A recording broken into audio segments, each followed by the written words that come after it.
Excuse me.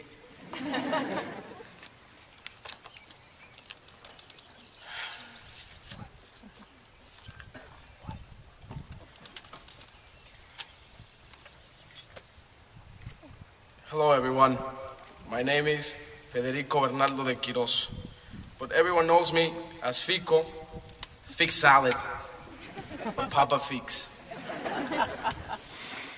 Now, you might not know this, but I consider myself a bit of a loner.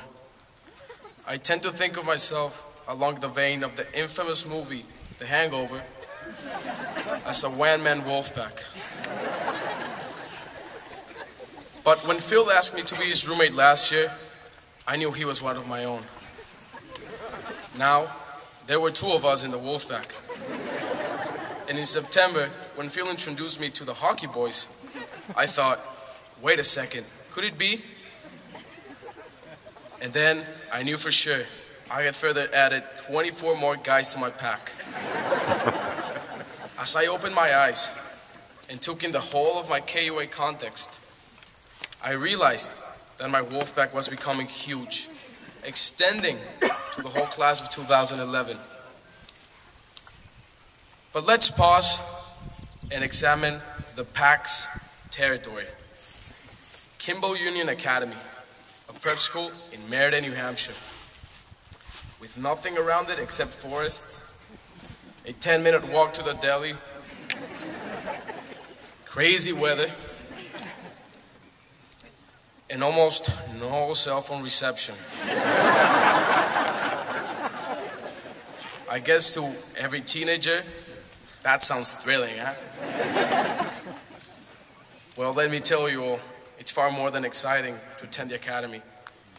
I came to KUA last year as a junior. My first year was a complete challenge. I had to face high school drama, speak in English 90% of the time, and adjust to rules. And I was introduced to my worst enemy, snow.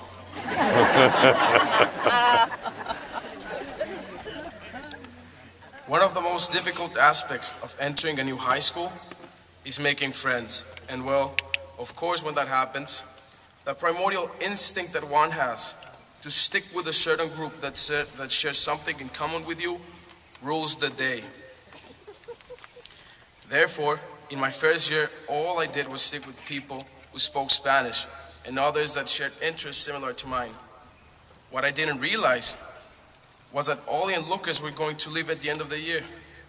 I was going to be alone.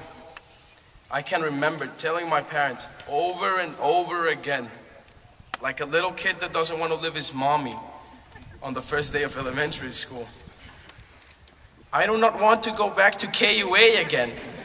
I have no friends there and I'm going to have the worst time ever. Well, ladies and gentlemen, it turns out I was wrong. At the end of my junior year, a French-Canadian hockey player asked me to be his roommate. The only interest this guy and I shared was quoting pickup lines from Scarface. I thought to myself, cool, now I got a roommate, but he plays hockey, which means the room is going to smell bad. You have no idea. Well, it's time to see how long can I hold my breath. Now, it turns out that rooming with Philly, the baby gorilla, was a great decision.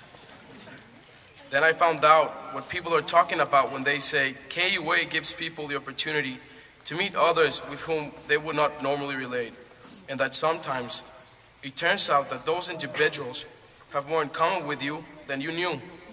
In my case, it was the hockey team. I mean, what does a kid from Mexico know about hockey? Today, maybe some will argue, but I'm proud to know I could be part of the KUA managerial hockey staff. But I have not stopped there. KUA has allowed me to relate with firefighters, laxers, artists, academics, rugby and soccer players, tennis enthusiasts, and even snow lovers, snowboarders and skiers. I still do not understand you guys, and I'll never will. I'm sorry. By rubbing shoulders and conversing with many peers, I noticed that we all had a lot of goals in common, such as going to college, and well, of course, never getting a Saturday night study hall. Mr. Whiteman, wherever you are, those are killers. Being stuck in box on a Saturday night with no electronics for 2 hours can be drastic. Believe me, I know. I've been there twice. Some of us on occasion forget how fortunate we are to attend KUA. Now, I'm quite aware that at times it can be harsh.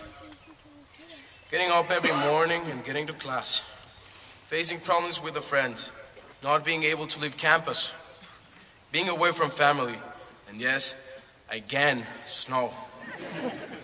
I do not know about the rest of you, but for me, going to class when there was snow everywhere was the worst thing ever. On the other hand, being able to attend the academy with teachers who are passionate about their work and care for us as individuals, taking advantage of the great daily offerings in the academic, arts, and athletic departments, and creating friendships on a beautiful campus are reasons we should consider ourselves fortunate. And what makes KUA special is the whole learning experience. It's not only what we learn from the curriculum, but also, and sometimes more importantly, what we learn on a personal level from the student body, teachers, and staff. I know that as the big wolf pack we are, we have learned from each other. I would like to thank you, the class of 2011, and the entire KUA community for helping to develop the strong bonds, to create the everlasting memories, and to support the never-ending friendships. Congratulations, seniors. Thank you.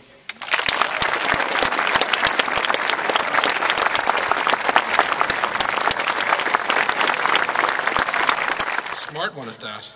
A judge, a fresh young headmaster, raw meat for the chopper. Wind and dust, time for triage. Run away. I recall a situation in which a clandestine off-campus meeting with members of the senior class ensnared some 70 or 80 seniors with local law enforcement about a month prior to commencement. Rather than mete out individual punishments, we made the Solomon-esque decision to place the entire senior class on disciplinary probation. No more than 2 hours after the decision had been announced to the seniors, I received a call. It was the chopper. Wind, dust, radar. Time to run. I answered the phone. Mike, Tom Zone. Tough call, my friend. What in blazes were you thinking?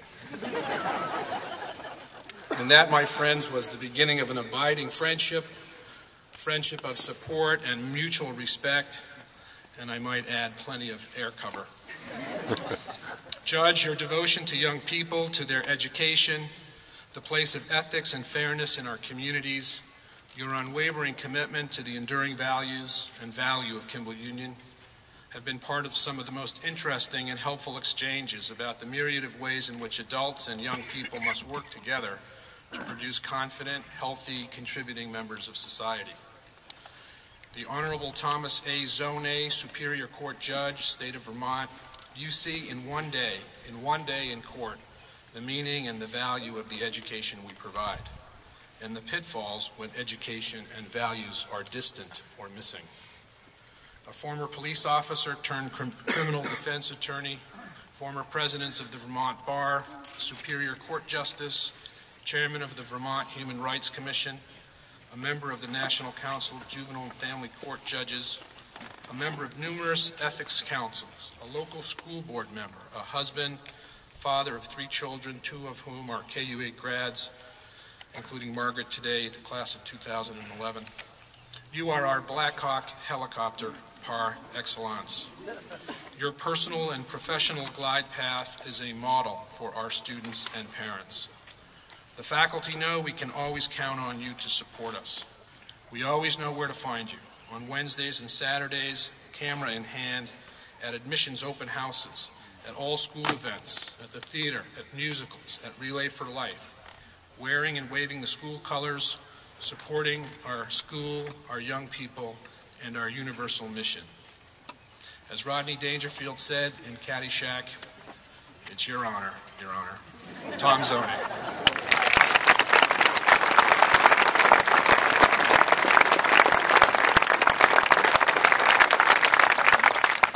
Good morning. Good morning. As you may hear, I'm a little stuffed up and I apologize. We weren't sure what it was this week. I did talk to the doctor. It could be allergies or the cold, and she assured me it is not Bieber fever. When I was trying to decide what to speak about today, I thought back 30 years ago to my graduation from high school. Our speaker that day was a gentleman named Jim Ryan, and Jim was the middle linebacker for the Denver Broncos football team who had gone to my school. I have no idea what Jim talked about. None. And I want to ask the parents out here and everyone watching, how many people, raise your hand, how many people have any recollection of what your graduation speakers talked about? Okay, you get my point. So I thought, what can I possibly say to these students that 30 years from now they may remember? And in my quest to be memorable, I asked my daughter what she thought. After all, she's a teenager and she knows everything. She told me I was on my own. Except I got the thought that she really wanted it to be very short. Just like my father when I was walking in, he said, "Don't be over 5 minutes." But then I heard your class song, Hall & Oates, "You Make My Dreams Come True." I love it. That song was actually a big hit when I was living at the Jersey Shore. This is before Snooki, JWoww, and the situation. And no, I'm not going to show you my abs. And I thought, that's it. We'll talk about dreams. We all have them, personal, professional dreams. But what are dreams? Well, dreams are things we want. They're strong aspirations. They're strongly held goals. Sounds pretty easy to go after your dreams in life, doesn't it? It's not. It's not simple. It's not easy. This is 2011. And to you, the class, the world you have grown up in and are growing up in is an ever-changing and a much more complicated world than the world we grew up in. We didn't have PlayStations. We didn't have iPods, cell phones. We didn't have all of those things that you have now. We didn't have Twitter. For us, a tweet was something birds did. We didn't do those things. And with these types of advances, you need to understand there are obligations that you have to undertake. Number one, return your parents' emails and texts. And number two, later today when they're asking you to stand for those photographs and you just want to go talk to your friends, smile, put your arm around whoever it is, and take that one more photo. So you see, the key is we parents, Mr. Shaver talks about helicopter parents, we are. We want the best for you. All we want is for your dreams to come true. That's all we've ever wanted. We have a strange way of showing that sometimes. How many times have you heard your parents say, "When I was your age"? You ever hear that? Pete, you ever hear that? And then what do you think, guys? You think, you have no idea what it's like to be my age right now. And you know what? You are exactly right. We don't. That doesn't mean that there's not things you can learn from your parents. And likewise, it doesn't mean that there are not things we learn from you. We do. And you do.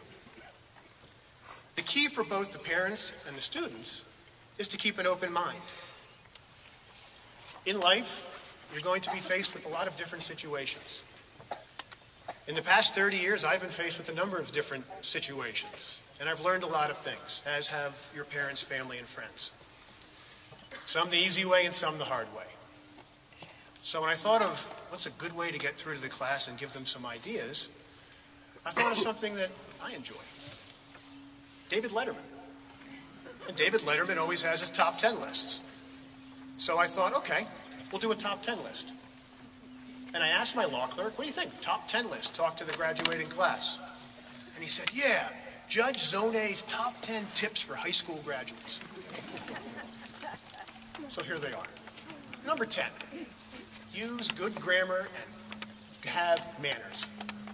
What's up, yo dude? No, not impressive. Whatever your native language is, please speak it as it is intended to be spoken. As far as good manners, they always count. Remember, the feet you step on today may be connected to the butt you have to kiss tomorrow.